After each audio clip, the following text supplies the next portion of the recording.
Hello, I'm Nyte, and this is Ballad Breakdowns, a series where I take some of my favorite or not so favorite songs, overanalyze the lyrics, and probably take them way too literally for my own entertainment and hopefully yours too. Today I'll be talking about If This World Were Mine.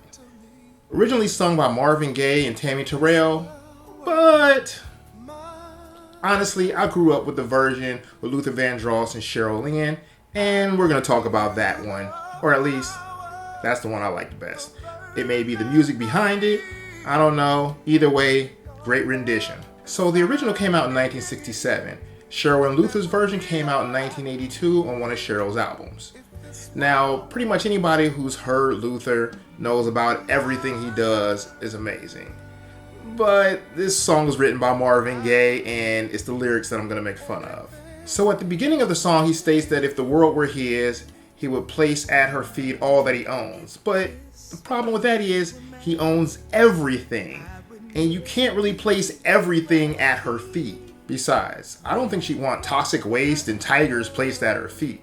I mean, honestly, her feet can't be that big. Not too much stuff is gonna fit. So, I mean, I don't know the logistics of this, and maybe it's just easier maybe to move her around to each thing, which is still kind of pointless and stupid. He follows that by saying he'll give her the flowers, the birds, and the bees, but aren't those already at her feet?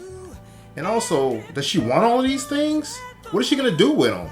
So the next part starts out alright. She says she'll make him a king with wealth untold, he can have anything. Fine. But then she says she'll give him each day. And so you not only own the world, but you also own the entire concept of time? Do you own the fourth dimension? I mean, this is really expanding upon what you originally said. And then you follow that with saying you'll give him moonlight, which is just reflected sunlight. So do you own the solar system? I mean, you're really getting kind of greedy. You already got a whole world. So it seems by the end of her verse, she just owns all of time and space. So the hyperbolic rhetoric is pulled back a little bit until they get to the point when they say, every sky will be blue as long as you're loving me. Now, every sky? Like, all the time? Like, even in the night? Why? Who wants this? Where's the light from the other side of the planet coming from? I guess you can put a light there if you want to. You own the whole universe, apparently. But really, I want to know how and why. Who wants this? It's going to be really hard for people to sleep. They go back into some standard love song lyrics until they get to the very end when they say, the world will be yours if you just believe. So does the world work according to the Tinkerbell effect? I mean, if you believe really hard? I don't know. I just have so many questions, as usual.